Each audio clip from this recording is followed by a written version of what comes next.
So hapa, Okay. so this is where we produce our protein for animals. Okay. But you can see, Yeah. it is good, still going through the germination process. Yeah. Now, but now when you come now to this stage, this one is now 4 days old, going to 5 days.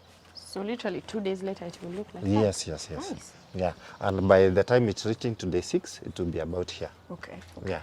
Then you can harvest the whole of it and feed it to your cows. Now for us, we have the cows there. Okay.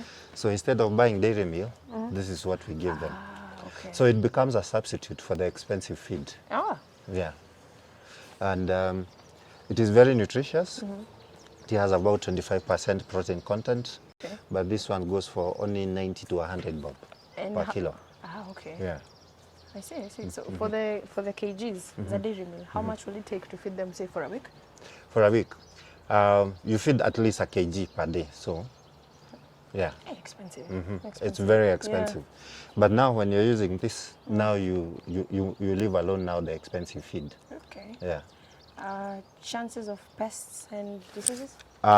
Mostly, I think what you can get is Drosophila. Drosophila is fruit fly. Okay. You remember in your biology, you read about Drosophila melanogaster? Let's pretend I did. Yes. Now, Drosophila melanogaster, that's the fruit fly. Okay. So if you don't keep the place, because basically what you're supposed to do, you see like here, you have to let all the water drain. Okay. If you don't let the water drain, then what you're going to encourage, number 1, it is rotting. Number 2, infestation by the fruit fly. Okay. Yeah. But no other disease. When you have the whole system running, you are supposed to be feeding here, then water from here can feed this one, then from here it can feed this one. Then you are supposed to have a gutter here, you collect the water, and then reuse the water. Okay. Yeah. Okay. So what you are doing, you are also saving water. You know? Yeah. Because mainly when you go, and especially in the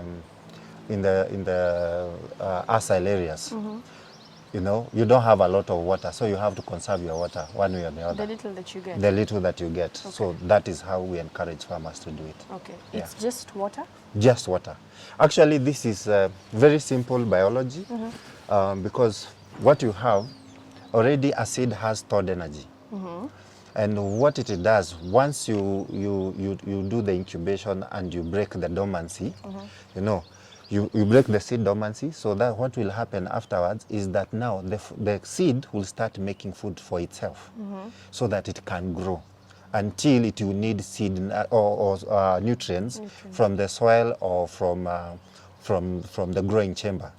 But so basically what you have is that once it starts making its own food, by day 6, it will have the highest protein content. Okay. So you arrest it and you feed your cow then. Yeah. So we get the best of both worlds. Exactly. Okay. Yeah. Okay. So this is barley fodder. So for the seed, you can use barley, you can use wheat, you can use oats, you can use maize. But barley, we find that it has the highest protein content and is also cheaper. Okay. So we prefer to use it. All right. Yeah. Yeah. Sour. We can move on. Fantastic. Okay. I still need my own short notes. All right, no problem. So here, here we have hydroponic greenhouses. Directly we have an NFT system. NFT is nutrient film technique system. Okay. And it's a combination of two. We have the NFT system, but we also have a trough drip system. Okay. So the trough drip system, we use it for different crops, but the NFT, you can use it for your vegetables, your herbs, your condiments, you know. Okay. Yeah. It's very easy. So up here, we have the feeding tanks. Let me explain how the system is organized. So up here, we have a feeding tank. Okay. Then at the end, at the bottom cooler, we have a bleeding tank. So what happens?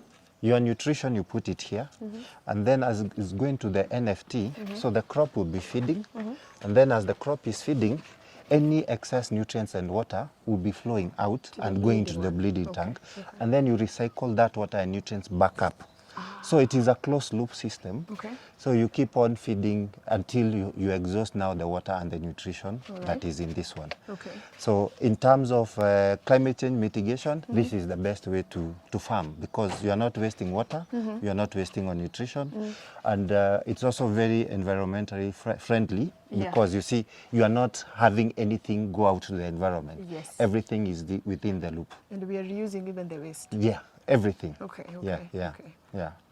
All right, Yeah. right. So that's the beauty of hydroponics. How can you scale this down? You see, I'm looking at a very large establishment. Yeah. Now let's assume I have a very small garden, something like this. Yeah, you can actually do it for even kitchen gardens. Yeah. Yeah, I'll show you. I'll show you some pictures later. Okay. You can scale it down to have kitchen gardens, and yeah, in your backyard, even as little as a 5 by 3 meter system. Okay. You can have it on a wall. Yeah. I'll show you. I'll send you some pictures on how you can do hydroponic walls. Okay. If you don't have space, I'll show you also if you have a balcony. You can do up there. You can see a small system that we have done. Yeah. You know, growing trays. Yeah, yeah. In going like stairs. Yeah, still hydroponics, still soilless. Interesting. Yeah. We will have a look at that too. Sure, sure. So this is reclaimed land. It used to be steep like this. So we had to bring in soil Okay. and make the place flat. So if you don't have land also, think outside the box. outside the box. Okay. Yeah. We have this door and this one. So once we get in, you're supposed to sanitize your feet here. Okay. Come wash your hands. All right. Then close this door. Then open that one. Never open this one and that one at the same time, Why not? to avoid pests and diseases. Okay. Phytosanitary. Remember, in hydroponics, what we try to do is to have the food as safe as possible. Okay. So we also avoid spraying pesticides, fungicides, and all of that. And that is why we are doing the control environment farming. Ah, okay, okay. Because this is a control environment where we are avoiding pests and diseases from coming in. Okay. So we also don't allow people to just come in and out, you know. yeah. As much as it is a training institution, yes, we do train them on the farming, but also on phytosanitary measures. Celery, broccoli, cauliflower, and strawberries. Okay. Yeah, so that So is... all of these are here. yeah, they are here. Some of them have been harvested, Okay. but mostly that is what we usually produce here. Okay. Yeah. Let's go see them. All right.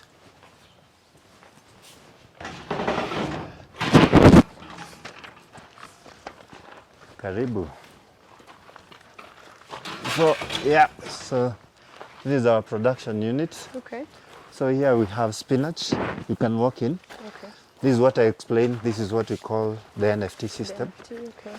Now, as you can hear, the food is coming in plus the water. These are the feeding tubes. Okay. So water and nutrients come in, then they flow through the pipe, and then as they are flowing, the crop is feeding. Okay. But also, the media that we use here is also soilless. Okay. So what happens is that we mainly use coco peat and pumice. We use a mixture of coco peat and pumice. The good thing with pumice, it allows for free flow of air and also nutrition. It's a porous rock. Okay.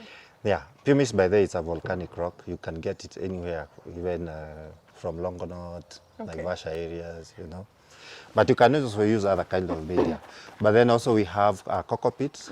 Coco peat is also a good media. Okay. What coco peat does is that it helps with capillarity, because it helps the plant take up nutrients and water from the NFT system. Okay. And then the crop is able to grow. All right. All right? Now, assuming I want to do this at home, where do I get the coco peat and The coco pumice? peat, you can get it from actually agro input stockists. Okay. Yeah. So you can get it from any agro input stockists. Usually they have the coco peat because mainly coco peat is also used for production of or raising seeds. Okay. Yeah. So yeah, you can have it. Then the pumice. The pumice, you can, if you can't get access to Longonot, you can also come to us. Okay. But mainly because we like to advise farmers how they can cut down their costs. If you are going around the Longonot area, Naivasha areas, or any place with volcanic activity, even in Kibwezi, also Menengai, Okay. you know, such areas, you will get this rock and you won't buy it. Ah, Okay. Yeah, for more than 3 years, as So long like as. this can be reused so many times. So many times, yeah. Okay. Yeah. All right. All Yeah. right. Yeah. So yeah, so this is hydroponics. Also, when you're in very hot areas, you see up we have a shade net, Yeah. and especially when you're producing vegetables. So what it does is that it also helps lower the temperatures, so your crop is also able to grow. Okay. Yeah. When you are in very hot areas. For here, like I said, this is for training purposes. Yeah, yeah. Yeah, and also to But you demonstrate. can already feel when we got in there, it was a bit hot, but this place is a bit better. Exactly. What am I looking at? So, What is this? This. this is one of the ways of also controlling pests and diseases. Like we said, we want to keep the food as organic as possible. Okay. So here we have insect traps. So what this does is that it traps all kinds of insects. That's why we have also different colors, so that it can be able to attract different kind of pests. Okay. So they come, they are stuck here, and then you can see your crop is able to grow without any interruption. Okay, and just like you were saying, I can see majority of them are fruit flies. Yeah. Okay. Yeah. Okay. So, ta-da-da. So we've moved. Amaranthus? Amaranthus. Okay. Very good. I I didn't can sleep. see. I see you did not sleep in class.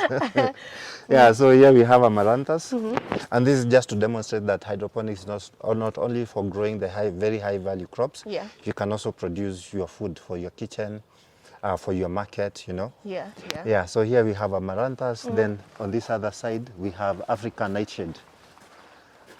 African nightshade is managu. Oh, there was lost. Yeah, African nightshade. Okay. Yeah, and you can see if you're growing it using this system, it actually grows very big. Yes, you can see the leaves. Yeah. Yeah. I don't think I've ever seen leaves this big. Yeah, so most of them are. so the small you ones. can only can actually harvest it like collard greens. Ah. Okay. Yeah. Okay. All right. All right. So basically, you can just tweak this to fit. Exactly. Any- you see, any you have your kale. Yeah. You have your spinach. On this other side, you'll be able to see other crops. You mentioned something that is of interest to me. What about if I want to grow food for my own sustenance? Like I want my family to eat the food that I'm producing. Ah, very good. So what we can do for you is I'll show you different kind of systems, but you can design a small system. You can even ask one of our technicians. All you need is just somebody with the technical know-how. Come and set up a system for you in your backyard.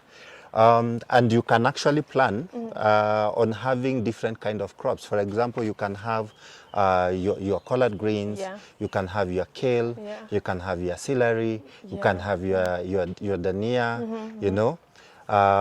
Yeah, producing actually in your backyard. Okay. Yeah. Okay. Yeah, and as long as you have a technician to set up the system for you, you can actually even fully automate it, so that you don't have to be there to be feeding every other time. That was it my can next be feeding question. itself. It can feed itself? It can feed itself. Okay. Yeah. So My all work remains to do what exactly? so the only thing that now you'll be checking on water and nutrients. So you'll be adding water So and maintenance. nutrients. Just maintenance. Okay. Yeah. And I can see we can also scale it up a bit You bigger. can also scale it up a bit bigger. Again, depending on how much space I Yes, have. yes, yes. Oh, rosemary. Yeah. These are some of the very high value crops that you can also produce. Yeah. Yeah. And this you can do it in your backyard. And like I said, it is also soilless. Soilless. Yeah. Again, what are we using? Here we are using just pumice. Pumice. Yeah. Okay. Yeah. Which is, smells like so I nice. said, it's the volcanic crop. Yeah, yeah. The one that you told me to go steal from the highway. Okay. This is beautiful. What is this? Now this is kale. There is a difference This between is not kale I've seen. This is the difference between kale and collard green. Yeah. So That's this is collard. kale. That's collard green. That's an important difference. Yeah. Everyone just calls that kale. Yeah, Yeah. I know. This one they also call it sukuma matumbo. No, because of the little perforations. Yeah, exactly. Yeah, yeah. Okay. They yeah. do. They have a point though. Yellow, yeah. Okay. So, yeah, here we have spinach. We have more African nightshade, Okay. and we have been harvesting for some time. Yeah. Yeah.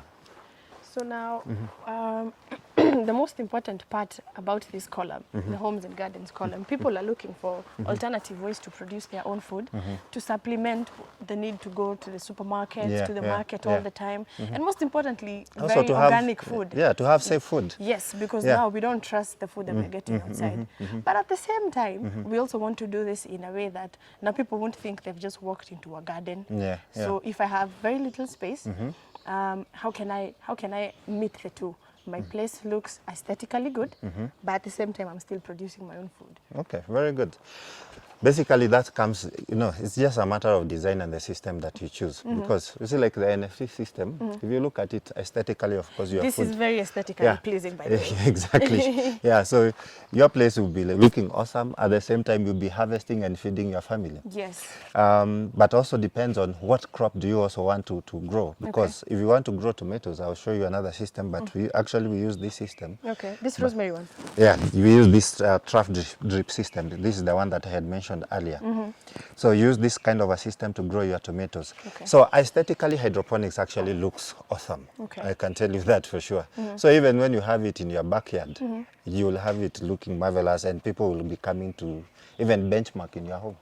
True. Yeah, and it's good actually for moms to learn this, because also not only for growing, but also for knowledge transfer. Okay. Remember, our kids, we don't have as big shambas as our parents used to have. So, but we still need to teach our children on how to produce food in the new environment where you have small spaces. Yes. Yeah, because you see, most kids, and especially in Nairobi, they think that food comes from the supermarket. We all did. Yeah.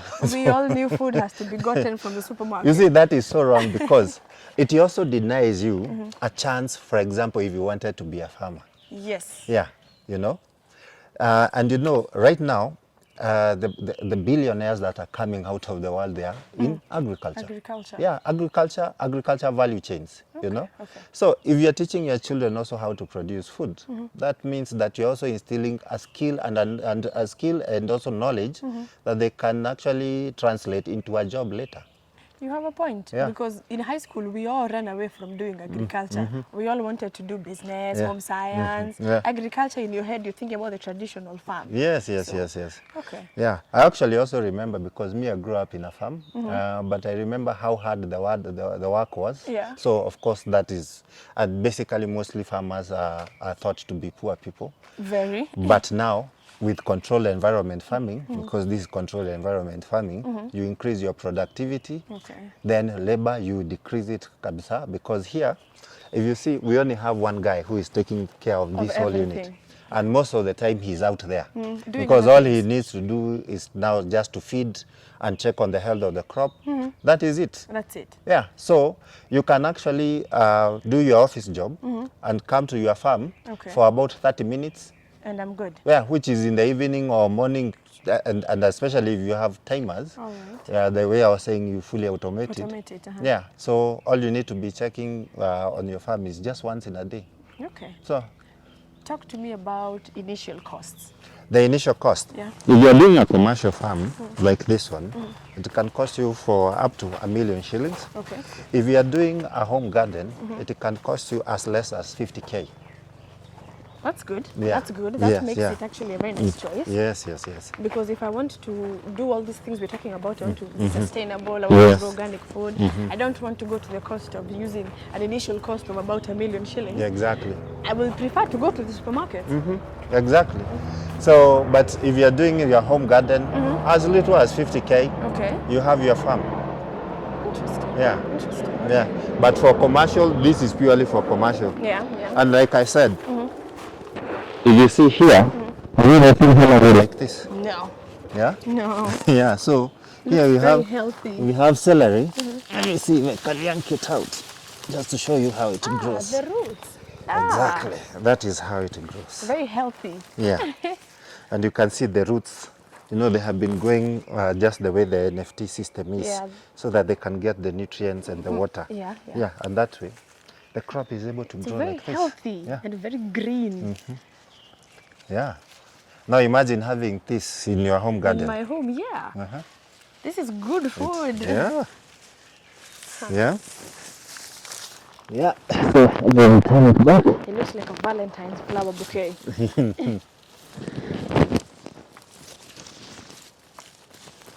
Yeah, so the roots had really grown very well. Yeah, yeah. So I want to start this. What equipment do I need? Most important, locally available materials. Okay.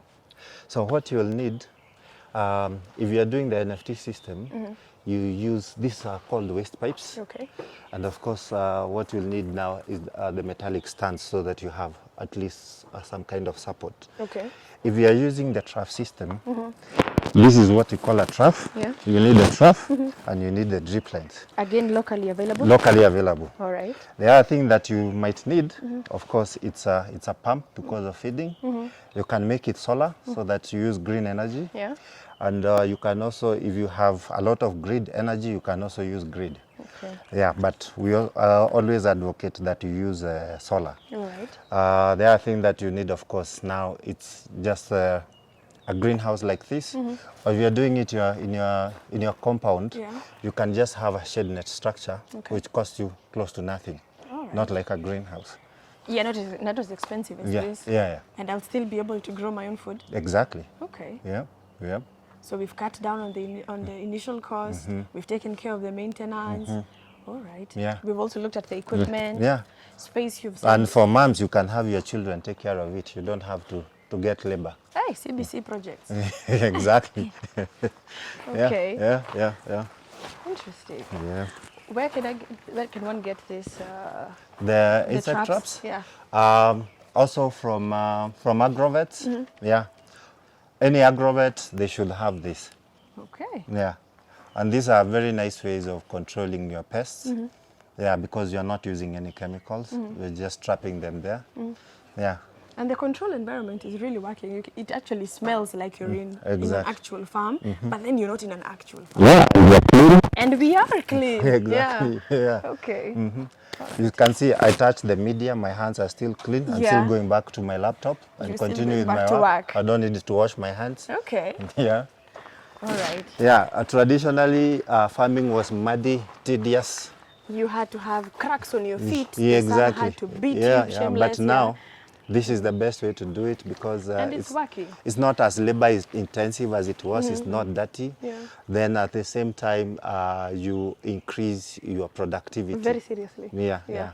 Because I was imagining if I need an actual plot of land, perhaps even just this place, I don't think all of this would fit. Actually, where we are standing here, this is it's a 12 meters by 30 meters greenhouse.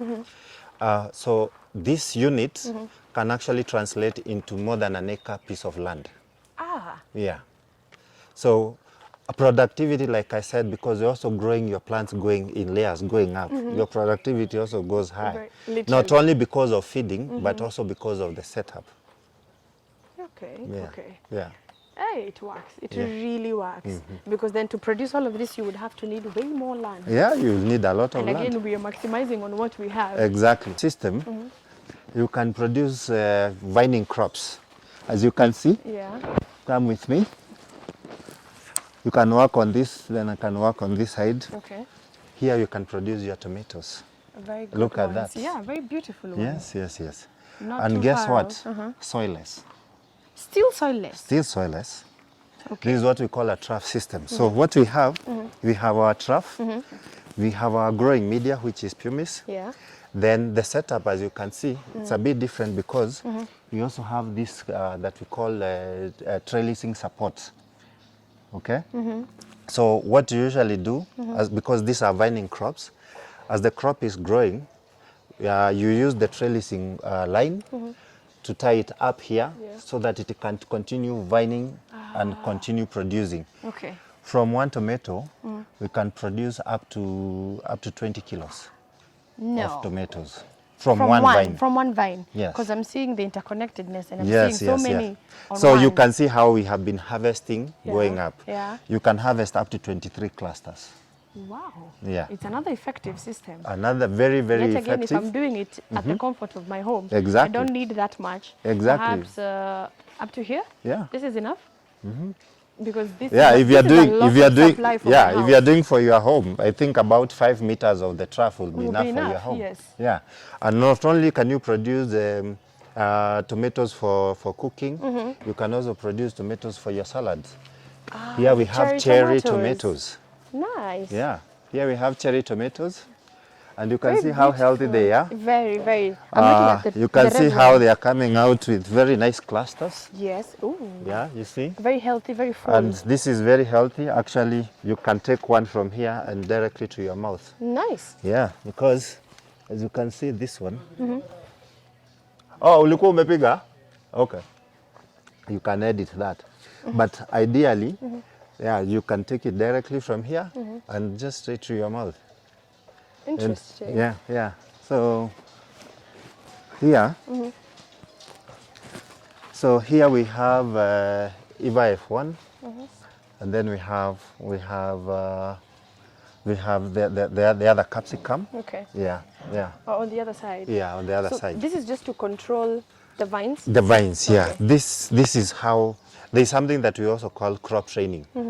So for a crop to behave, we also have to train it how you want it to behave. Wow. That's why we have this, because we don't want it to terminate when it is small. Okay. We want it to continue growing. Okay. And that is why you see we also remove a lot of leaves, because what happens if you also have too much foliage or too many leaves on your crop, then you won't have too many fruits.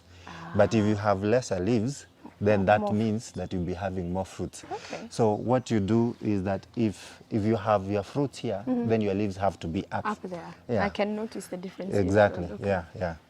Ah. Yeah. Your cucumbers also. Okay. Yeah. So I can And this line we just harvested cucumbers. We just terminated the other day. notice, yeah. Yeah. Okay. Yeah, and this is what we call a trough system. So you mentioned something Yeah. about the growing media being the pumice and the cocoa peat. So what are the must-haves? I want to start tomorrow. What are the must-haves? Have the growing media. But you can use cocoa peat or you can use pumice. Okay. Or you can mix the two. All right. Yeah. All right. Depending on also where you are, and especially if you're in very hot areas, you mix the two. Okay. If you are in areas that are relatively cold, pumice will just do by itself. All right. So that is what you need. The other thing that you'll need is a liquid fertilizer. Okay. Yeah, which you can also get from agrovet. The agrovet. Yes. The other thing that you'll also need, of course, now is the system. Okay. Yeah, which you said you can have a technician fix it for you. Yeah, in a very simple manner. Okay. Depending on what you want. Depending on what you want to produce. Basically what you usually say, if you tell us the kind of food that you want to produce, then we tailor a system for you. Okay. Yeah. Okay. All right. Yeah. So for the liquid fertilizer, anything specific? It usually comes in two parts. Okay. We have A and B. A being mainly calcium and nitrogen, Okay. and then B having the other micro and macronutrients. Yeah. I at least remember that part. Then here, before we go in, let me introduce you to somebody here that we call black soldier fly. Okay. Oh. Here we also do black soldier fly farming, where you can also produce your organic fertilizer and also produce feed for your chicken, your cows. So what happens is that black soldier fly is used to convert organic waste into fertilizer, organic fertilizer, and also the larvae, once you dry it, you can use it now to grow your chicken, to feed your chicken. You can also crush it also to feed your cows. Okay. And these are the stages. So here, as an adult, it will lay an egg, then they will mate, of course. Then it will go through these stages of Insta 1, Insta 2, Insta 3, 4, 5. At 5, that is when you harvest it if you want it now to feed your animals. Okay. At pupae, now that means that you want it to go through the process of metamorphosis. Okay. If you can remember metamorphosis. I remember something. Very good. So the pupae, later it will transform into the adult and the cycle continues.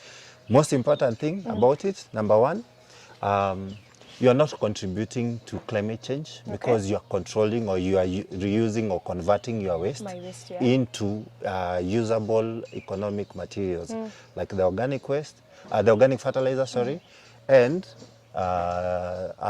Insta-5 larvae, which you'll use it to feed your animals. Okay. Yeah. And it's very sustainable too. Very sustainable. Keeping in now imagine if you are using food. now, you're just your food waste. Because you can design a system where you have several basins just going up. Yeah, where you just be putting your waste, introducing the eggs, then the eggs, the hatched eggs, Insta-1, where you introduce your Insta-1. Insta-1 feeds on the food, they mature. Then what you do with that is by Insta-5, you feed it to your chicken, and then you get organic fertilizer for your kitchen garden. So you don't have to go to your agrovet for fertilizer. To get fertilizer. You can so we're produce still maintaining the costs. We are maintaining the costs, making the food safe. Because remember, we want also for it to be as organic as possible. Okay. Yeah. All right. Yeah. All right. Okay. Let's go see them. Right. It smells like money. Yes, it does. Yeah. Is that the smell of money? Yeah, that is the smell of money. God of money. Yeah. God so of money. here, as you can see, this one we call it a love cage. So the reason why we call it a love cage, once the Insta-5 pupates, we bring it here. Tuzime hiyo music kidogo. Music iko poa, lakini wacha wengine wanataka kusikiza music ingine yenye mimi naimba. Yeah, so we call it a love cage. The reason why is that you see, once Insta-5 pupates, this is where we bring it, then it will hatch. Then the adult will come out. Then the adults will mate. They will lay eggs, as you see from the picture I showed you. Yeah. They lay the eggs. Then the eggs will hatch into Insta-1 and go through the cycle. The cycle, okay. Yeah, yeah. So this is why we maintain the colony. Yeah, and also this you can also do it at home. All right. Yeah. Again, very minimal. You just need a Minimal small space. investment. Yes. For the nets, you can even use the old insect nets in your home. Okay. Yeah. Ah, okay, okay. Yeah. And of course, you can see everything is still locally available. There is nothing imported. The most important thing, to understand the science, and then that's it. The knowledge too. Knowledge too. Okay. All okay. right. All right. Yeah. So let's go inside. Okay. Then you can see how the transformation looks like. So here we have wheat bran. This one usually we feed it to our Insta-1 because they are very young. Yeah. So we just feed them on this so that they can grow. Then as they are going into Insta-2, now we can transfer them into the waste. Okay. Yeah. Okay. And very little. If you're using, for example, 1 kg, you can even have 1 million of them. Ah, okay. So this is generally Yes. a million watt supply. Exactly. And here we have our team. Okay. They will introduce themselves. Just say your name, full names. Jared. Nice to meet you, Jared. Jared Odhiambo. And Dennis Oita. Nice to meet you, Dennis. Yeah, so here, can we, before we come here, can we see from Insta-1? Okay, okay. Or we can start the cycle very well. Yeah, let us start the cycle. Okay. So here we have the eggs. This is where you introduce your eggs, like I said. This is where you have your hooked one. So you put the eggs here. Then as they hatch, now they drop in here. And as you can see, we have millions and millions of them. Okay. Yeah. Okay. You can take a closer shot. We have millions of them, if not billions. Yeah.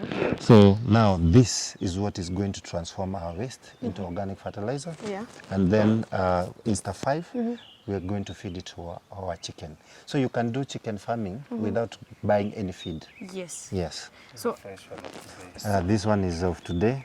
These are eggs. Yeah. You can see. right, yeah. Yeah. So they will become this. They will become this. Now after they hatch, they change into the Insta-1. All right, all Yeah, right. yeah. Why are we covering? Because this is a hatchery.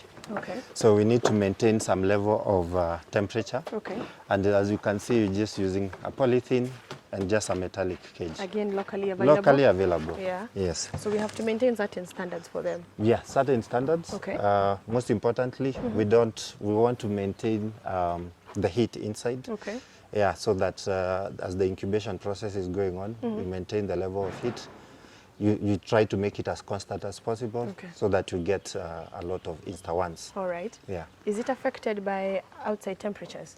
No, not really. Okay. Not really. So we can basically do this in whichever climate? You can do it in whichever climate, yes. Okay. Yeah, yeah. All right, Yeah. all right. So Yes. instead 2.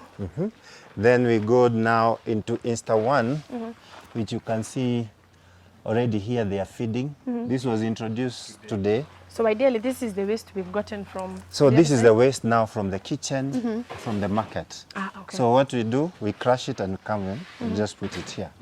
So if you have your ugali, your sukuma, your leftover meat, All that. all the kitchen waste.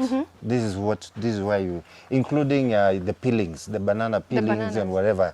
You just chop it, come introduce it in a tray like this one, introduce your Insta-1, and your Insta-1 will grow up to Insta-5, where if I can have that, this is Insta-5.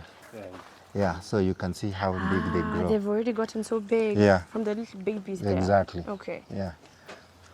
So guys, if you want to,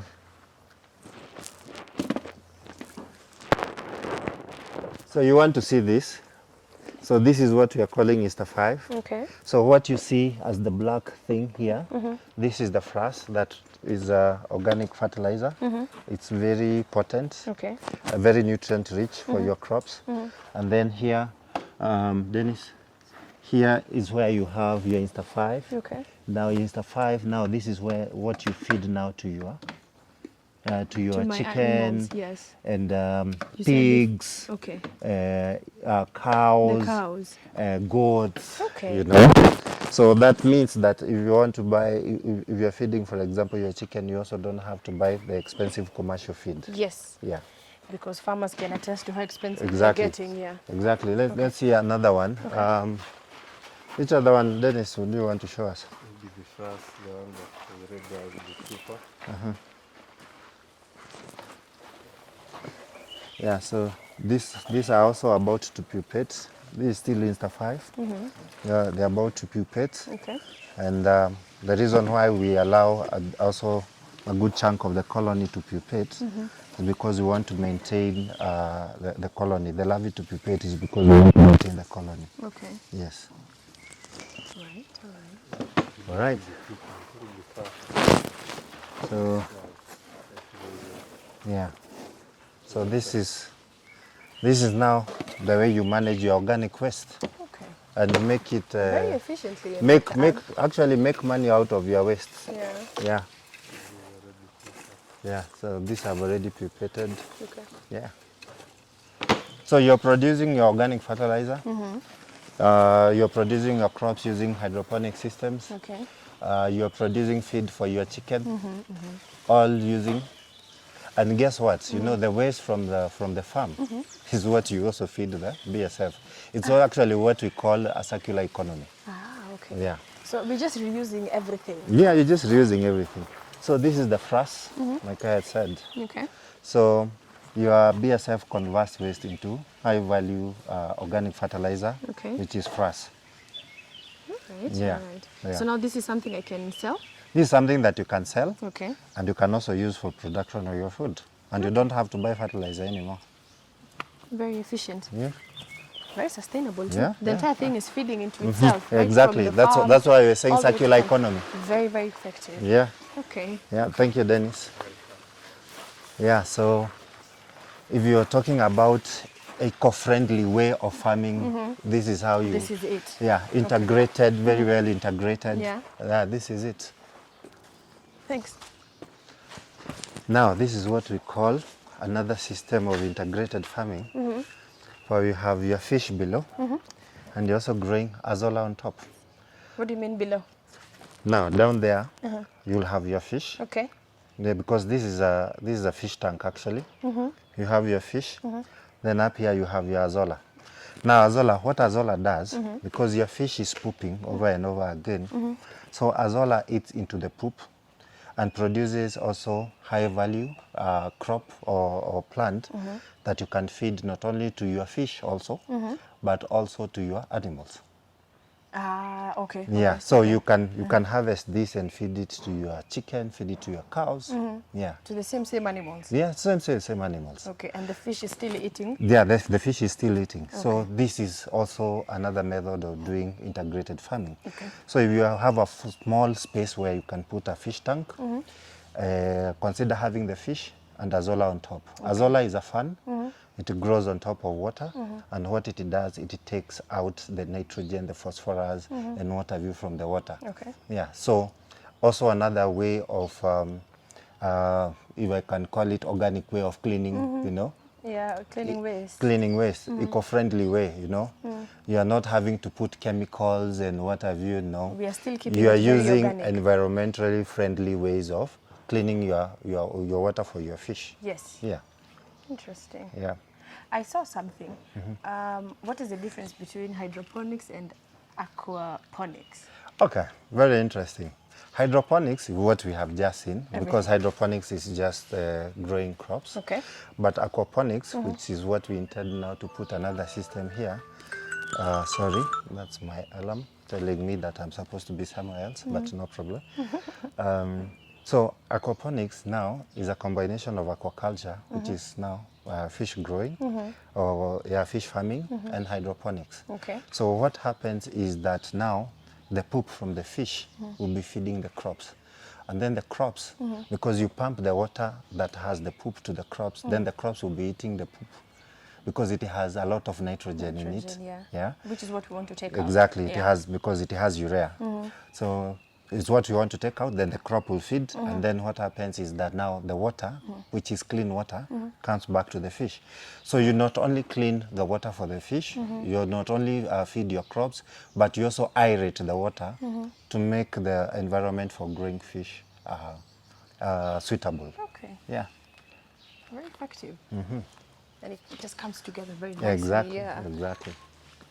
I think the main challenge will be the starting capital. All right. For home gardens, we said as little as As little as 50,000. 50, okay. Yeah, that is enough. All right. Yeah, yeah. All right. Maybe the challenge that you can face after that, and especially if you're not observing phytosanitary measures like I had explained earlier, Yeah.